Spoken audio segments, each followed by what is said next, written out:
What's up, everyone? Mr. NoobTube Gamer. Today we're playing Call of Duty Modern Warfare Remastered in 2024, 8 years later.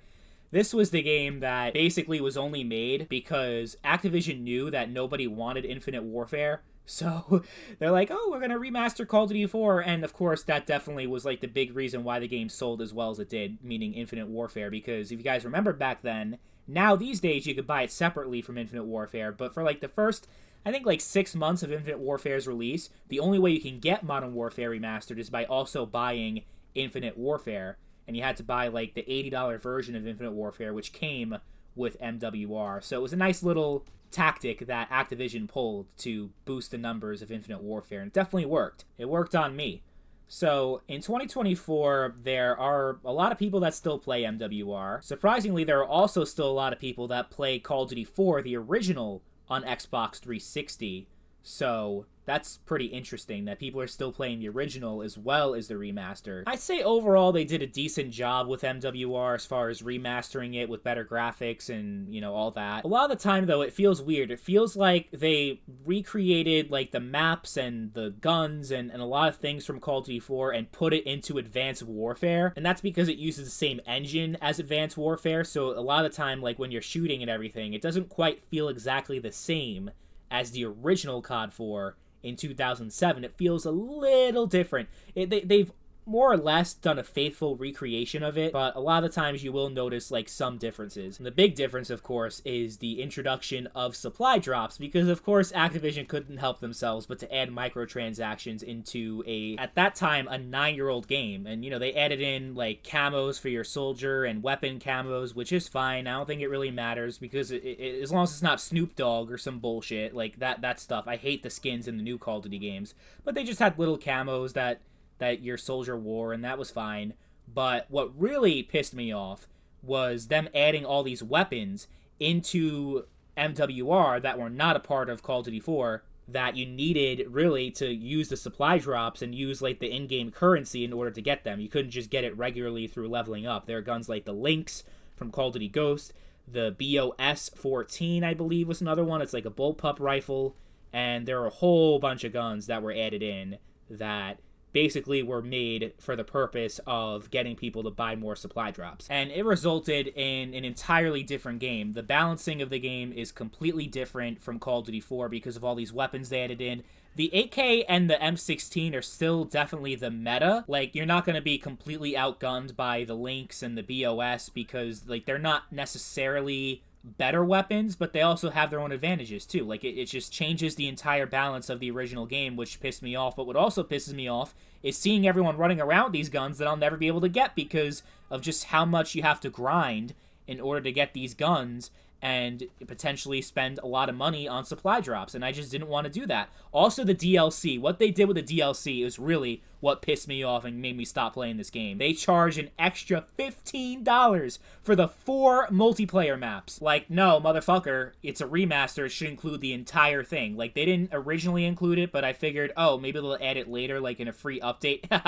We're talking about Activision, the most greedy motherfuckers on planet Earth. No way that was happening. So they charged more money than the original DLC cost in 2008, which was $10. So, all in all, a total ripoff. Nobody plays the DLC maps in MWR because of that, because everyone realized how much of a fucking ripoff that was. I think they try to entice people by including a bunch of supply drops in there, but no, fuck that. So, I would actually... So, in previous years, when I would cover the old Call of Duty games and talk about how they played in whatever year it was, I think the last time I did it was 2022, and I said that MWR was still more worth it than the original Call of Duty 4 just because there was much of a much stronger player base. Like, if you try to go back and play COD 4 on Xbox 360, it would be dead all the time. But I think it was like sometime last year that Microsoft actually went out.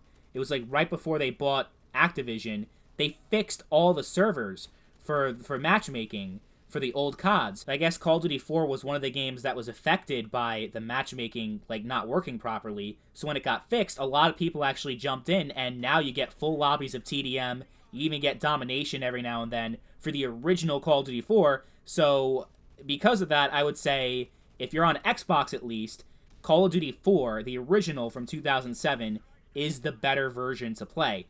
On PlayStation, though, because Call of Duty 4 is on PS3 and you can't play it on a PS4 or PS5, for convenience sake, you probably go with MWR so that you can play it on a more modern console and not have to dust up your old PS3. And even on PS3, like if you can play it, it's a lot smaller of a player base on PS3 than on Xbox because of Xbox having backwards compatibility. And for my PC gamers out there, if you don't have access to a console and you want to know which version is better, definitely the original Call of Duty 4. I personally do not like the PC version of COD 4 because of all the custom servers. There's like no vanilla COD 4 anymore. It's all like custom modded shit, and like you have all these servers that have like, 18 player servers, 30 player servers. There's no 6v6, so it's just so unbalanced and crazy. Like, people are spawning all over each other, and in my opinion, it's not fun. I hate the PC version of COD 4, but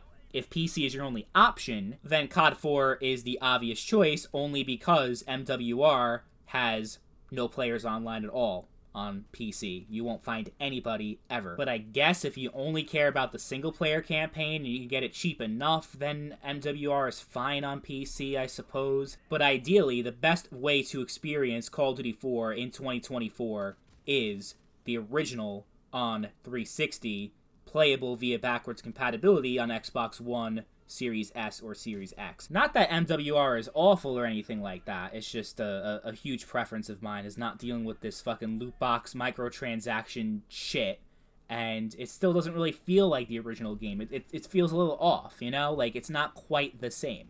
And if you've played both, then you'll know what I'm talking about. It's like people over the years have been begging for Activision to release like a Black Ops 2 remastered or whatever game, World at War remastered.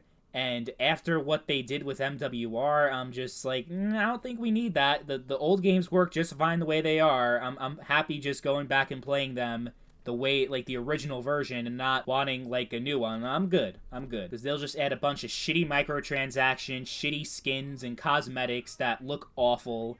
And I don't know Microsoft's position on skill-based matchmaking, but if, I know that at least the original Activision leadership, before Microsoft took over, would definitely add SBMM into a Black Ops 2 remaster if it came out today.